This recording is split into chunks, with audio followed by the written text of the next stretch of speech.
First of all, you have to know the fundamentals about loads on bearings.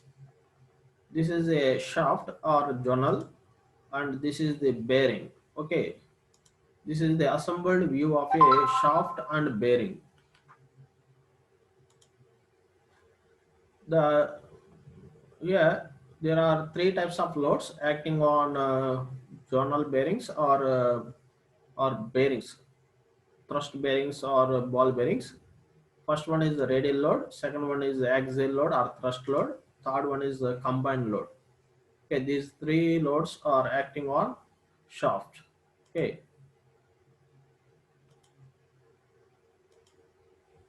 first of all, I am going to explain about radial loads.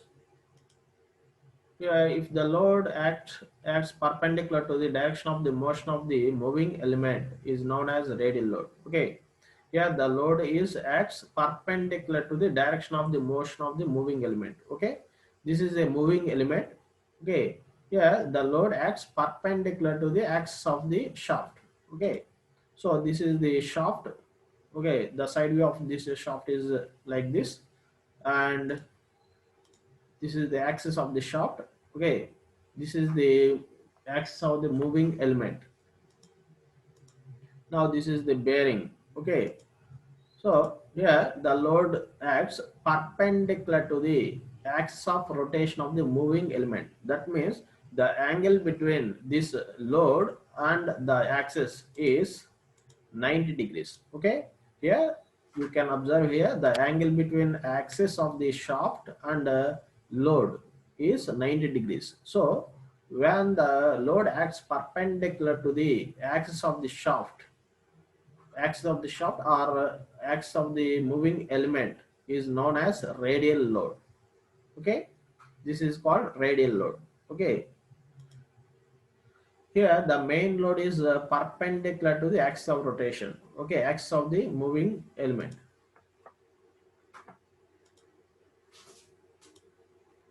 Now coming to the axial load or thrust load. Okay, in this today's session, I will I will explain about axial or thrust loads with examples. Okay, if the load acts along the direction of the motion of the moving element is known as axial or thrust load. Okay, here the main load is parallel to the axis of rotation of the moving element. This is the shaft.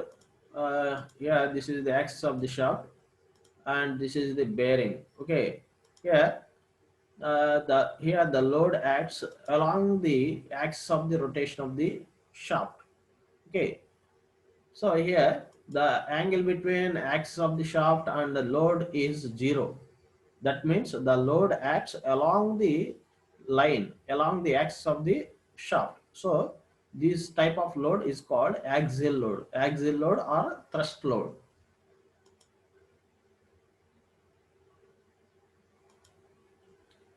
Combined loads. If the load acts perpendicular and parallel or inclined loads. Okay, then if the load acts inclined to the axis of rotation of the moving element is known as a combined load. Okay, this is a bearing.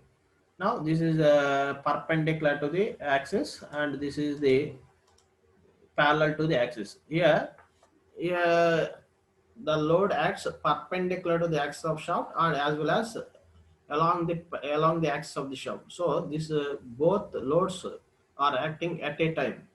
Okay, this type of system is called combined load system. Okay, now types of thrust bearings. The thrust bearings are broadly classified into two types. Okay, footstrap bearing or pivot bearings and collar bearings. These two are the examples for axial bearings. Axial bearings are thrust bearings. Okay, the thrust bearing is used to guide or support the shaft, which is subjected to a load along the axis of the shaft. Okay, such type of bearings are mainly used in turbines and propeller shafts. The thrust bearings are of the following two types: footstep or pivot bearings. Okay, and collar bearings. These two are explained in next slide. Footstep or pivot bearings. In a footstep bearing or pivot bearing, the loaded shaft is vertical. Okay, this is a shaft. Okay, this is a shaft. This is a footstep bearing. Okay, here the load is acting along the axis of the shaft. Okay, this is the shaft. This is the axis of the shaft.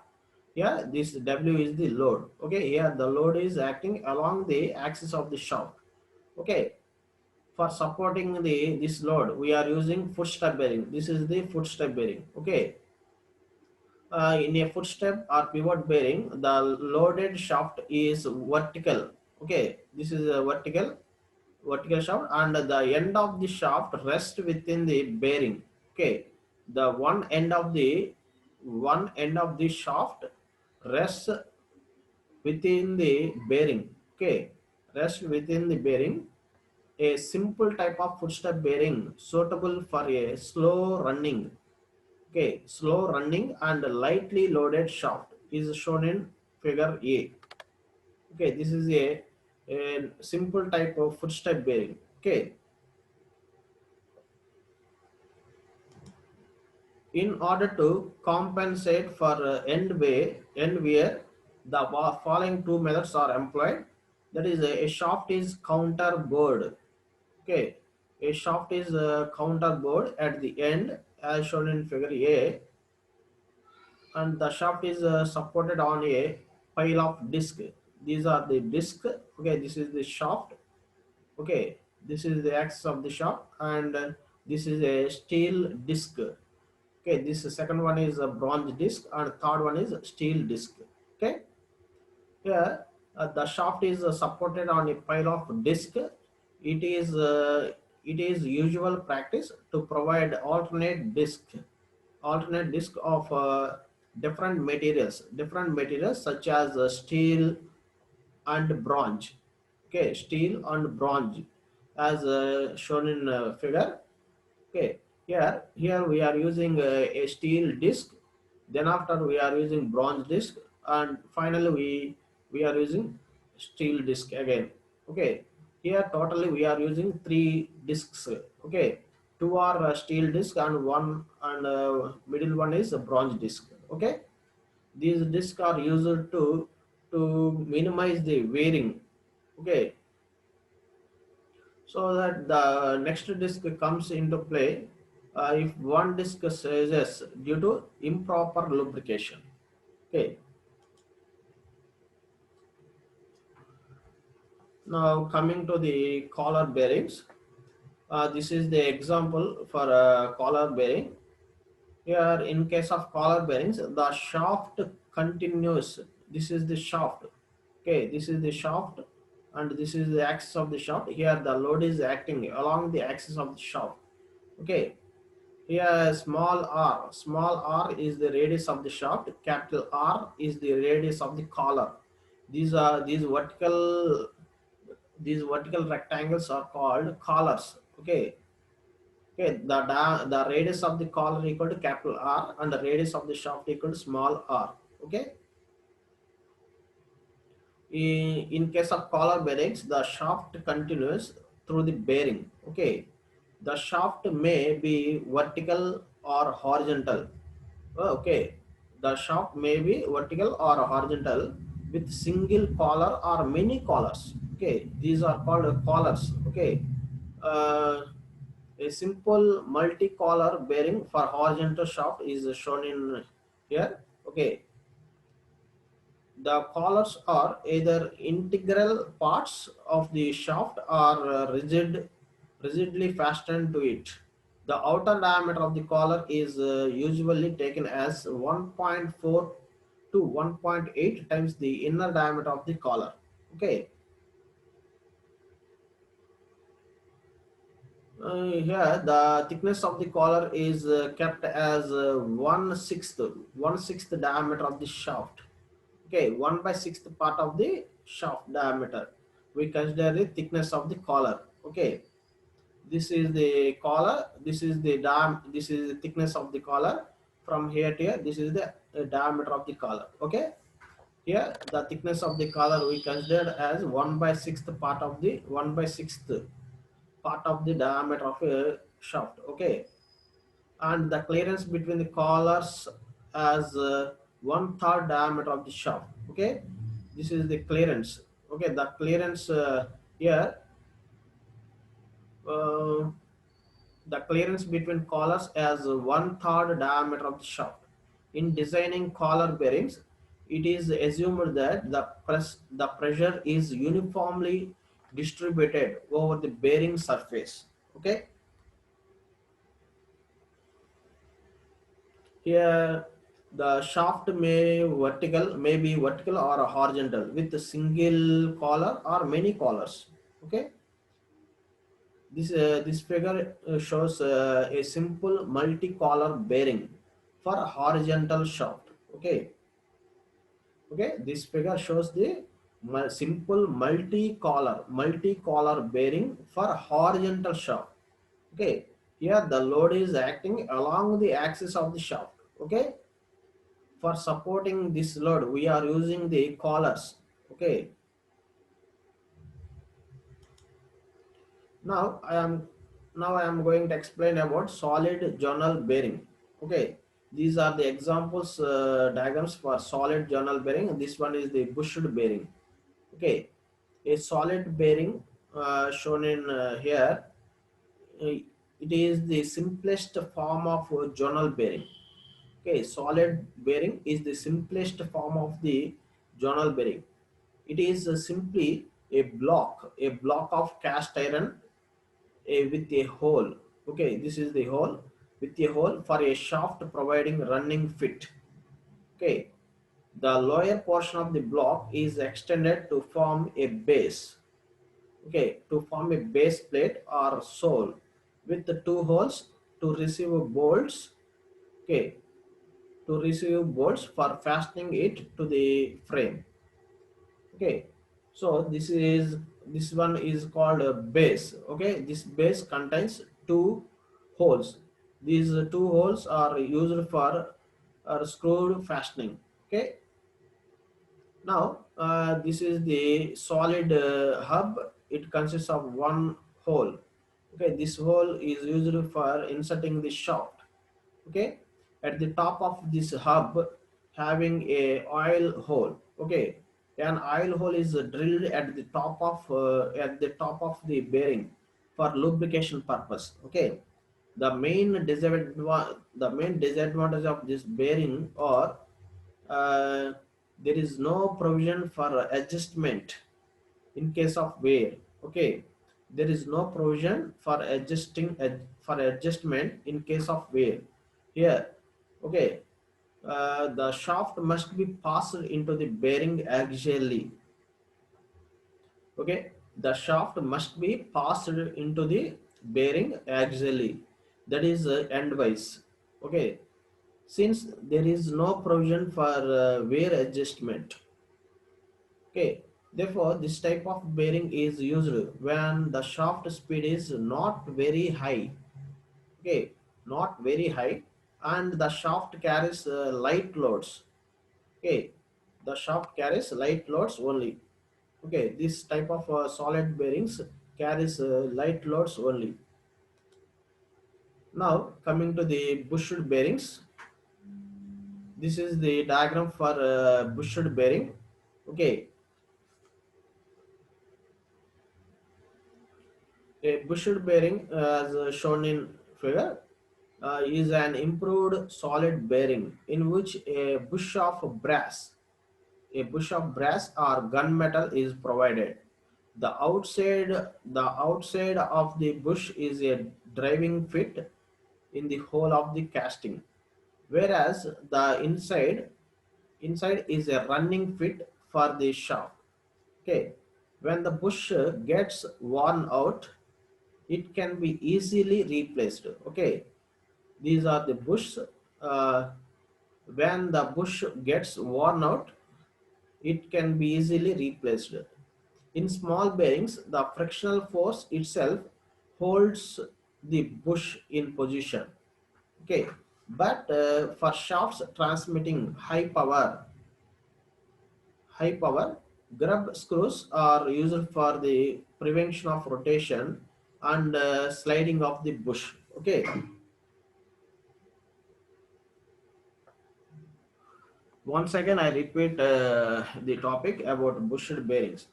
A bushed bearing is an improved solid bearing in which a bush of brass or gunmetal is provided. Okay, here the middle portion of the bearing is called brass bush or gunmetal bush. Okay, the outside of the bush is a driving fit. Okay, in the whole of the casting, whereas the inside is a running fit. Okay, for the shop, when the bush gets worn out, it can be easily replaced. Okay, in small bearings, the frictional force itself holds the bush in position, but for shafts transmitting high power, grub screws are used for the prevention of the rotation and sliding of the bush. Okay, now coming to the another topic, that is a split bearing or plumber block bearing. It is very important in our subject point of view. A split bearing is used for shafts.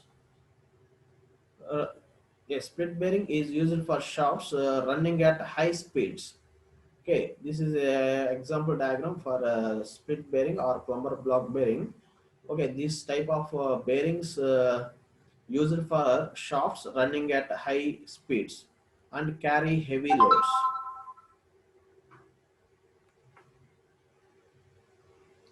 A split bearing, as shown in figure, consists of a cast iron base. This is a base. It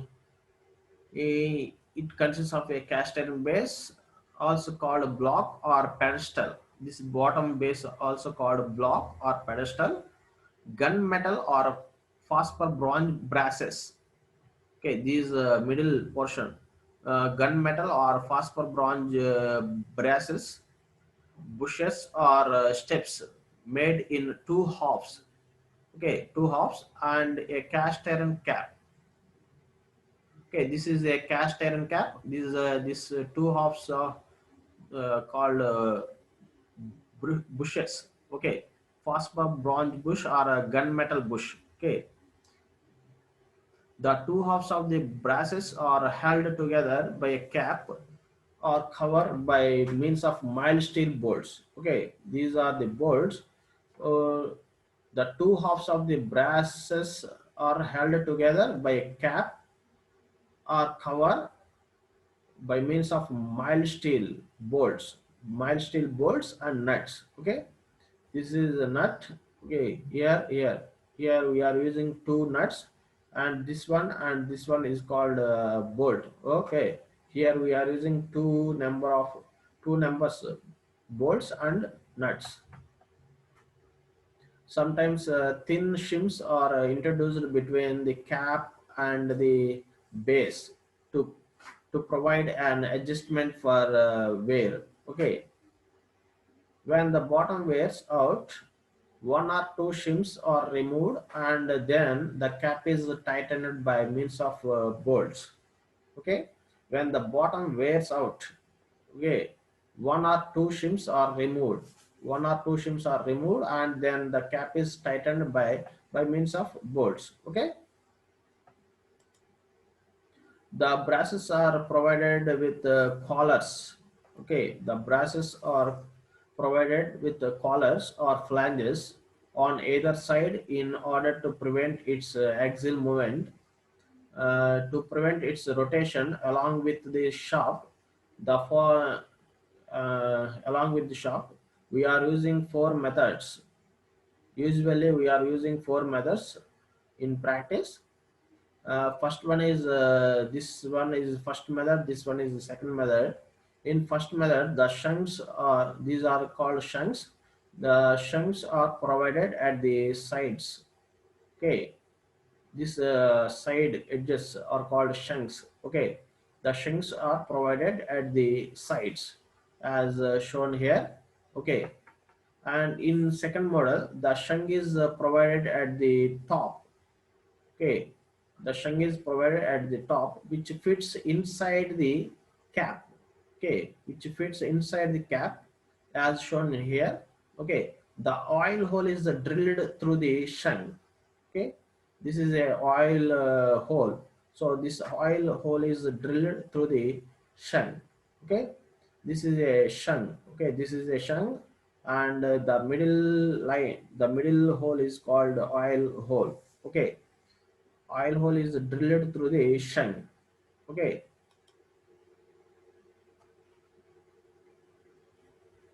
and this is third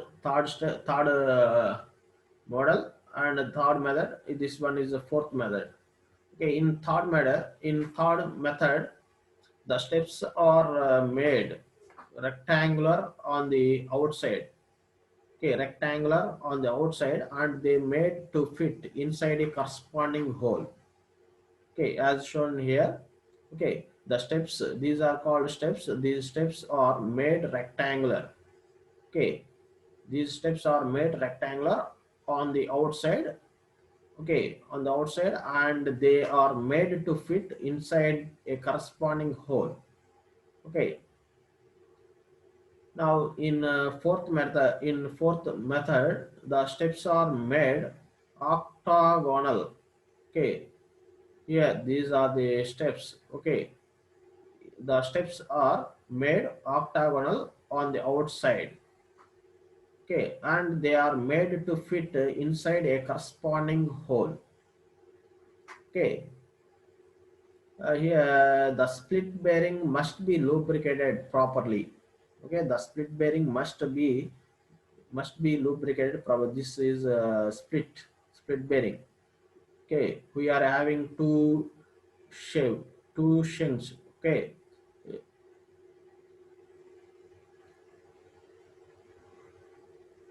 okay, okay, friends. Okay, in next class, I will explain about the different types of rolling contact bearings and ball bearings. I will explain about the rolling bearings and ball bearings. Okay.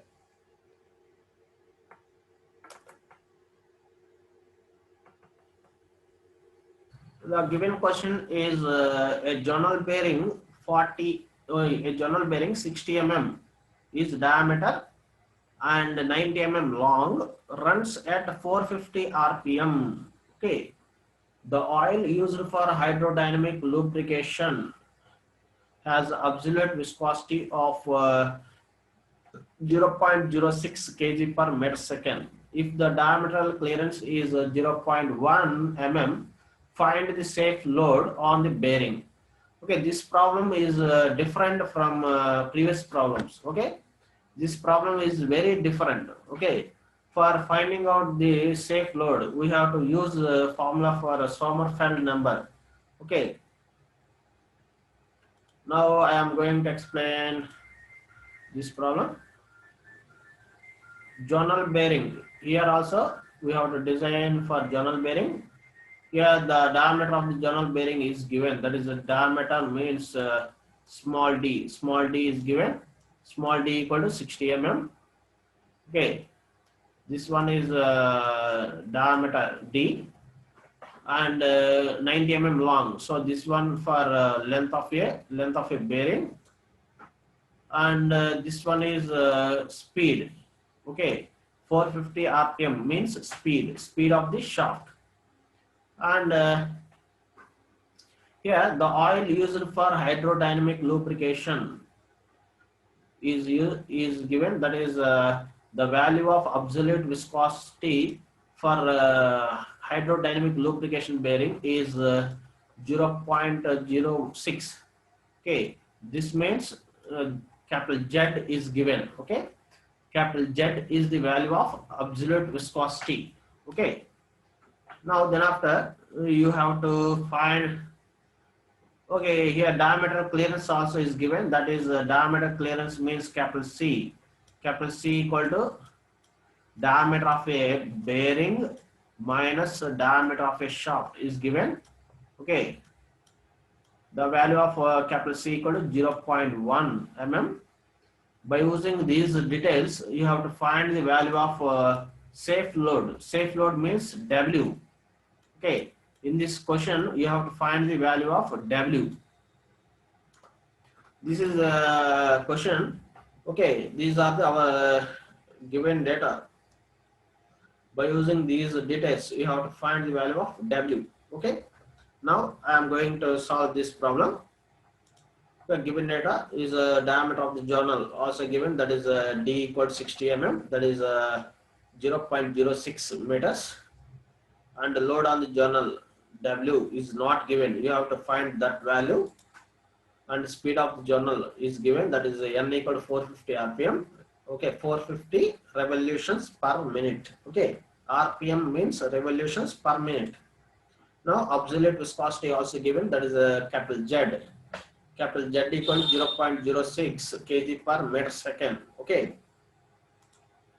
and diameter clearance is also given, that is capital C. Capital C equal to capital D minus small d equal to 0.1 mm. Okay, and the length of the bearing is also given, that is L equal to 90 mm. Okay, by using these details you have to find the value of W.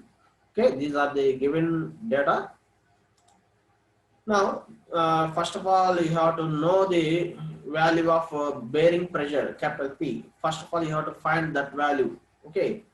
So, from Sommerfeld number, you have to find the value of bearing pressure. Okay.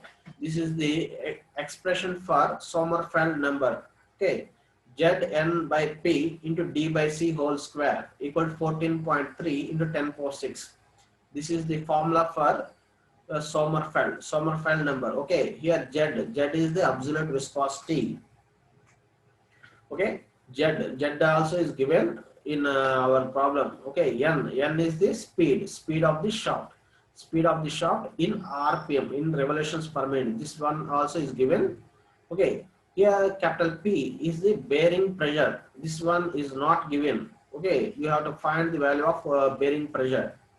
Okay, and here capital here small d is the diameter of the shaft. This one also is given, and capital C is the diameter clearance. Okay, this value also given.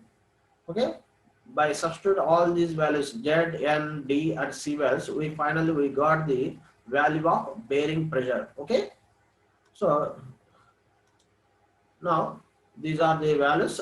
I substituted all given values in this formula. Okay, finally I got the answer for bearing pressure. Bearing pressure P equal to 9.7 to 10 power 6 divided by 14.3 into 10 power 6 equal to 0.68 Newton per mm square. This is the answer for bearing pressure. Okay, here the value of Z equal to 0.06. The value of N is 450. Diameter is 60 mm and capital C equal to 0.1. Okay, by using these details, finally I got value capital P equal to 0.68. Okay, 0.68 megapascal. Okay, now by using this pressure, you have to find the value of safe load. Okay, this is a formula for load. Already we know about bearing pressure. Okay, bearing pressure P equal to load by area. Okay, we know the formula about bearing pressure, that is capital P, load P equal to, bearing pressure P equal to load by area. Okay, so from this formula, load W equal to bearing pressure P into area. Okay, this is the formula for load. So from this formula, you got the answer W. Okay, so here P, the value of P is obtained from previous step. That value is 0.68. Okay, P equal to 0.68, and the value of area equal to area of the projected area of the bearing equal to length of the bearing into diameter of the shaft. Okay, so here capital A is the projected area. Okay, the formula for projected area equal to L equal to length of the bearing into diameter of the shaft. Okay, L into D.